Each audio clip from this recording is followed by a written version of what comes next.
5 skills for elite security guards. Hey guys, welcome to Advancing Security, your source for security guard pro tips and content. It's your boy, Jay Gutierrez, and this video is going to be titled 5 skills for elite security guards. For the uninitiated, for those of you that are new to being security guards, you have to understand that there's different levels to every game you play. And in security, these are the levels. You have warm bodies, you have okay guard, good guards, and then you have the elite security guards. These are the upper echelon, skilled, practice veteran security guards.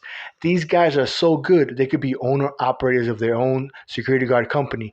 For some reason, they don't want to, or maybe they're building up their finances to do so, and not everybody stays there forever. Sometimes guards make it to that point, they're okay with it, they enjoy the pay, they enjoy the reputation, the status and everything, and then eventually they might go on to greener pastures, they might change professions. So just so you know, those are the levels. And you can grind it out. You can go from being a warm body to being a good guard, and it could take you 2 to 3 years by yourself, doing errors and learning from your mistakes. But to get to that level, you're gonna probably have to read some books. You're gonna probably have to be mentored or follow people like me on social media.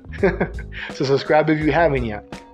So there are no particular levels of importance with these 5 skills I'm going to be sharing with you, and you need to understand that these same skills, they're transferable to any profession, and it's what I've seen has been most common in every job I've ever been at, right? Every elite level professional in any position that I've seen, they've been able to master these 5 things, right? In no particular order. Number 1, you have to be able to follow and lead, and in both of these positions, you have to be able to listen. When it comes to being leadership, you have to be able to transfer skills, transfer knowledge. You have to be able to transfer orders. When it comes to following, you have to be able to hear him, understand it, and follow through with the commands, right? If you have problems with speaking in public, open up a YouTube channel, go to a community college and take a speech 101 class. And you can also read a book by Jocko Willink I have right here. It's called Leadership, Strategies, and Tactics. This will help you understand the game of, guiding people, manipulating people, and being a leadership and being a follower as well. They all have different purposes and different needs. And you need to master all those skills to be a proper follower and a leader, just so you know. Number 2, you want to study and train so you can grow.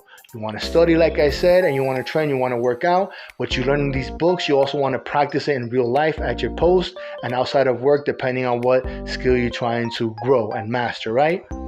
But if you're not doing work outside of work for self-improvement, which is the main theme of this channel, that's why it's called Advancing Security, you're not going to reach the elite level. Number 3, you need to be able to master time and make predictions. What it means to, what does it mean, time management and making predictions, right? Pretty much, you need to know that when traffic is flowing, you need to be able to put like a time slot on that. For example, I worked at a building in the lobby, and between 7 and 8:30, that's when people were coming into the building, like if there was a fire sale or something, right? If we were to have maintenance done on the elevator, it would have caused a lot of problems, right? But because we are aware of the traffic flow, we'll schedule these maintenance or the mop or the cleaning of whatever it is that we're doing in that building during a particular time when the foot traffic is very light. Because if I do it when people are coming in and out of the building nonstop, people are going to fall, we're going to have slips, and we're going to have accidents. You have to be able to master time and understand what happens at what time. What are the regular trends? What are the patterns? Right? You have to be able to put a time and a date on it. Fridays, people are drinking. If you work next to a bar and they got tequila shots 2 for $1 and happy hour, and you have a public restroom, that could cause some problems. You have to be able to make predictions based on the patterns that you observed. Number 4, you have to have equipment competency. You have to understand how to use your equipment, why you're carrying it, and why. For example, you have a watch. Does it glow in the dark? Is it waterproof? Yes, like mine. That's what it does. You're wearing a hat. You're wearing something that symbolizes security. Yes. Does it give you any protection? Yes, it protects me from the sun. What else does it do? Oh, because I put a cap under it, it could protect me from light attacks to my head. What are you talking about? Well, I have a plastic covering under my security guard hat, which skaters tend to use, so when they fall and hit their head, they have some kind of minimal protection. It's not gonna, ricochet any bullets, but it can greatly decrease the chance of something fracturing my skull. If you have a flashlight, you have to understand of its features, its modes. For example, features, it has a hole for a lanyard, right? I don't know if you can see it. It also has teeth, which is good for hammer fisting. It also has 5 modes. It has high, medium, low, then it has strobing, then it has SOS. Depending on what kind of molds you have and where you're working, you're gonna want to use that. For example, I work nightlife. The way I attracted the attention of other, bouncers was with the strobe one, right? Or the SOS, depending on the situation. I will point towards something. I will first flash at them, point towards a direction, or point towards me, saying that there's an emergency or they have to talk to them, and they'll come towards me. So you have to understand the features and why you're carrying things. And the last one, you need proper bookkeeping, you need record keeping, you need logbook entries.